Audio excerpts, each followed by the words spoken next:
కోసం 24 గంటల్లో మూడు రకాలుగా నిలిచి 8 గంటల డ్యూటీ పనిచేద్దాం పెట్టింది. ఇప్పుడు ఏమైతుంది, 16 గంటలు డ్యూటీ మనం చేస్తున్నాం, 14 గంటలు 16 గంటలు డ్యూటీ చేస్తున్నాం. అవసరమైతే మళ్ళీ డ్యూటీ పోమంటే డ్యూటీ పోతున్నాం, ఇక్కడనే ఉంటున్నాం.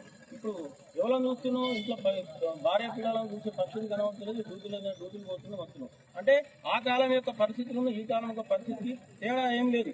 అందుకనే ఉద్యమించాలి, ఉద్యమం చేయాలన్న ఉద్దేశంతో, ఈ పరిస్థితుల నుంచి బయటకు రావాలన్న ఉద్దేశంతో జేఏసీగా అన్ని రాష్ట్ర సంఘాలన్నీ ఒకటై జేఏసీగా ఒకటై ఉద్యమ స్ఫూర్తిగా ఉద్యమానికి వెళ్ళింది. దాదాపు 10 సంవత్సరాలుగా కేసీఆర్ గవర్నమెంట్ ఎప్పుడైతే వచ్చిందో అప్పటి నుంచి అణచివేత ధోరణి స్టార్ట్ చేసిండు, యూనియన్లను పక్కకు పెట్టిండు, యూనియన్లను వద్దు అని చెప్పిండు, న్యాయం నడిపేయాలని చెప్పి ఏది ఈడబ్ల్యూ మెంబర్లను పెట్టి, ఈడబ్ల్యూ మెంబర్ లెవెల్ మేనేజ్మెంట్ ఎన్నుకున్న నాయకులు, అదే మన యూనియన్ లెవెల్ మనం ఎన్నుకున్న నాయకులు, మనం ఎన్నుకున్న నాయకుడు మనకు పనిచేస్తాడు, ఈ మేనేజ్మెంట్ ఎన్నుకున్న నాయకుడు మేనేజ్మెంట్ చెప్పినట్టు ఉంటాడు. అందుకే మనకి ఇప్పుడు మన మీద ఇటువంటి అణచివేత ధోరణి ఇదంతా జరుగుతున్నది. కాబట్టి మనం ఈ ఉద్యమాన్ని చేయాలి. కేసీఆర్ గవర్నమెంట్ మోసం చేసింది, ప్రభుత్వాన్ని విలీనం చేస్తాను ఎలక్షన్ టైంలో దొంగ నాటకాలు ఆడింది, మోసం చేసింది, ఏదో చట్టాన్ని పట్టుకొచ్చి చేసింది. గవర్నర్ ఆమోదం తెలిపినాక కూడా ఆయనకు ఇంకా టైం ఉన్నది, టైం అయినా కానీ అపాయింట్మెంట్ డేట్ ఇవ్వకుండా మనకు మోసం చేసింది. అదే సందర్భంలో మేము చేస్తాము అని చెప్పి మనకు మాట ఇచ్చి నమ్మించి మోసం చేసి కార్మిక గవర్నమెంట్ ఇలా గద్దె మీద ఎక్కిన తర్వాత ఇవాళ తప్పుడు మాటలు. నిన్న పొన్నం ప్రభాకర్ గారు గవర్నర్ మిగిలిన రవాణా శాఖ మంత్రులు ఆయన మాట్లాడుకుంటే ఏమంటుంటే, మీరు సమ్మె వాయిదా వేసుకోండి, సమ్మె విరమించుకోండి, ఇప్పుడు పరిస్థితిలో బాగలేదు, సమ్మె చేసే పరిస్థితిలో లేదు, సమ్మె విరమించుకోండి. ఎంత ఏ పరిస్థితిలో ఆ మాట మాట్లాడతావు? అయ్యా మంత్రి గారు, నువ్వు మా మంత్రిగా లేనప్పుడు, రూలింగ్ లో లేనప్పుడు ఏం మాట్లాడినావు?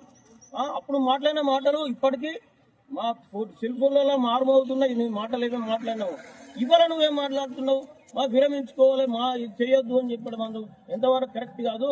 మేము విరమించాలి, పునరాలోచించాలంటే ఫస్ట్ మీరు పునరాలోచించుకోండి. ఏమని మీరు చెప్పిన మేనిఫెస్టోలో పెట్టిన మేము అడుగుతున్నాం, అంతకు మించి ఒక్కటి కూడా అడిగినా మేము పునరాలోచించుకుంటాం.